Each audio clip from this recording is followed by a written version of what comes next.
Hi everyone, in this video we're going to talk about how to round decimal numbers with a focus on rounding to the tenths and hundredths place, specifically when the numbers are given to you both as base 10 block models and just regular numbers. Okay, so in this video I've decided to combine week 3, days 4 and 5 of your e-learning packet because they use the same skills. So go ahead and open your packets to week 3, day 4. I'm going to pull up our lesson and get us started here. Okay, so before we do anything else, I just want to do a quick review of place value in decimal numbers. Okay, so if you look at my example number here, you'll see I wrote down 1 and 234 thousandths. Okay, so this 1 right here, anything to the left of our decimal is going to be a whole number value.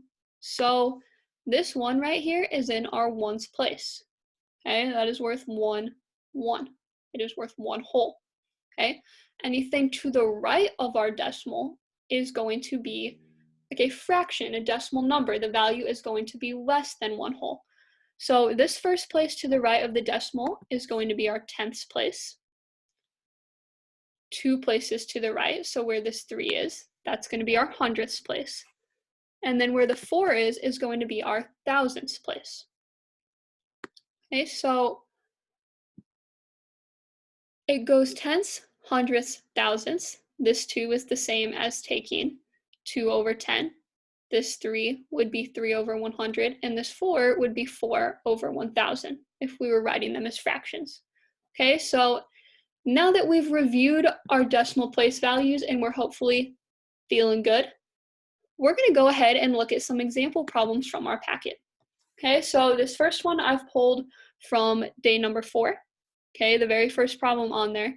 And the instructions are to round each decimal to the nearest tenth. Okay, now you might be saying, they didn't give me a number.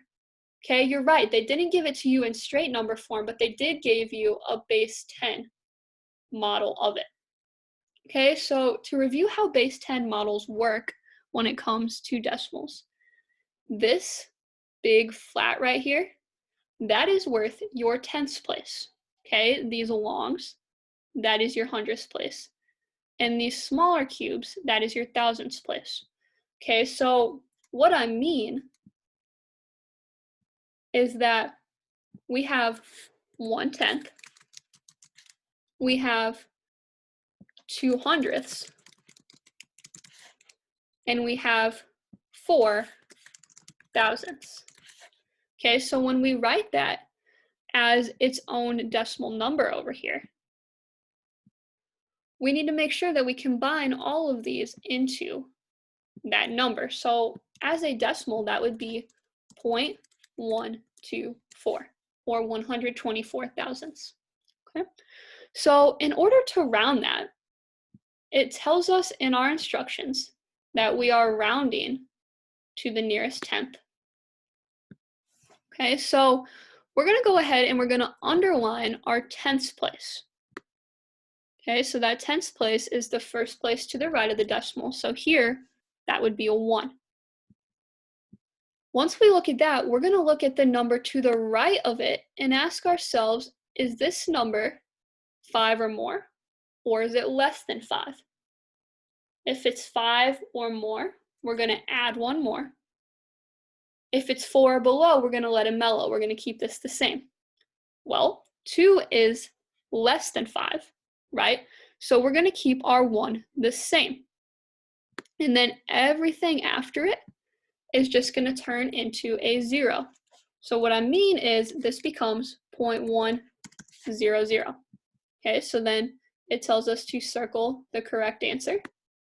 That would be 0.1, okay, or 1/10.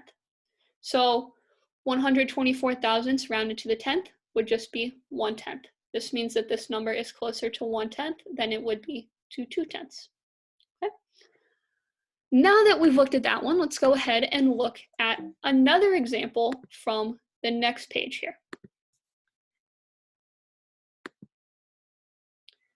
Okay, so on this next page, it gives you kind of a grid and it tells you to round these different numbers and then put them in the correct columns that it is the closest to. So we're going to look at 288 thousandths, and we need to round it to the 10th. So I'm going to start by underlining my tenths place, so I know which place I'm rounding to.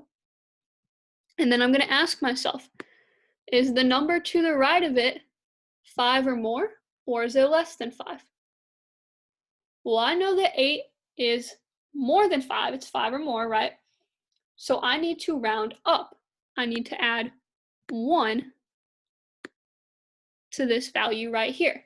So then my answer becomes 0.3, right? And then everything after that would become a 0, or since it's a decimal number, I can just drop it off, okay?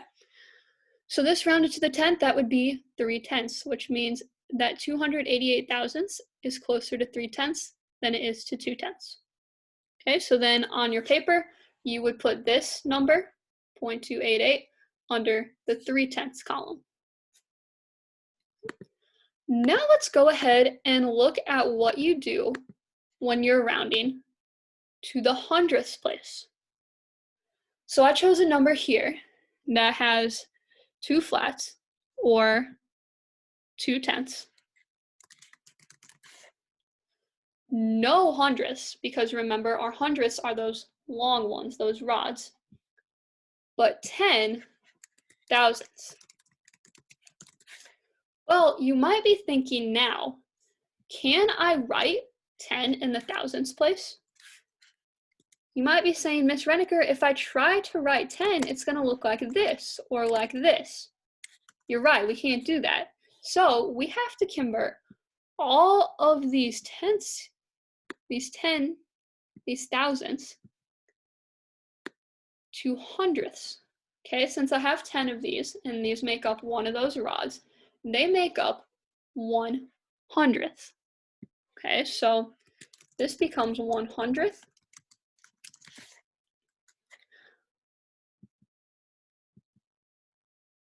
And now we can write our answer as such. We can get rid of the thousandths, and our answer over here, oh, I apologize for that. Our answer over here is going to become 0.21. Okay, because now we have 2/10. These make up 1/100th, and then we have no more thousandths. Okay, so it's 0.21 or 0.210. And then if we look down here, we already see that that's an answer down there. Okay. So that is how you would go about doing that problem and rounding to the hundredths place.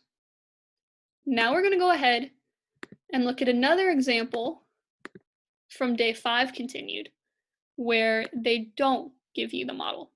Okay, they just give you the number. So for this one, we have 334 thousandths, and it's asking us to round to the hundredths place. Okay, so I'm going to draw a line under my number in the hundredths place, because I need to remember that that's the place I'm rounding to. And then I'm going to ask myself, is the number to the right of it 5 or more? Or is it less than 5? Is it 4 or below? Okay, well, it's 4, which is less than 5. So I'm going to keep this number the same, right? Meaning that in my answer, it's going to become 0.33. Okay, because I keep it the same. Everything after it becomes a 0, or I can just chop it off since it's a decimal number. Okay, so my answer rounded to the hundredth would be 33 hundredths. Okay, so 334 thousandths rounded to the hundredths place is 33 hundredths. That means that this number right here is closer to 33 hundredths than it is to 34 hundredths, in case you were wondering what exactly that represents. Okay. So that is how you would go about rounding to the tenths and the hundredths place. If you have any more questions, please do not hesitate to let me know. But in the meantime, good luck and stay safe.